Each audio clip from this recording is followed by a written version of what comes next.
মা চাইলে মায়ের দর্শন কোথায় গিয়ে আমরা করতে পারি কেউ জানে না। তাই এটা আমার বাড়ি থেকে কিন্তু অনেকটা দূর ছিল। মঙ্গলবার রটন্তী কালী পুজো ছিল, অমাবস্যা ছিল।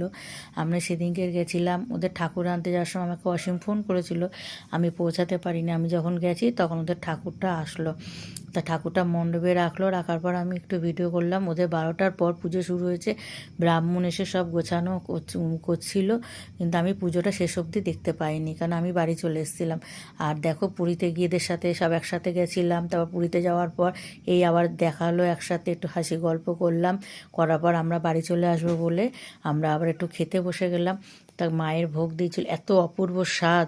আর সাথে ছিল ফ্রায়েড রাইস, আলুর দম, পনির, চাটনি, পাঁপড়, রসগোল্লা। সত্যি খাবারগুলো খুব সুন্দর হয়েছিল। তারপর ওদের আত্মীয় স্বজন এত পরিমাণে আসছিলো, এত ভিড় ছিল।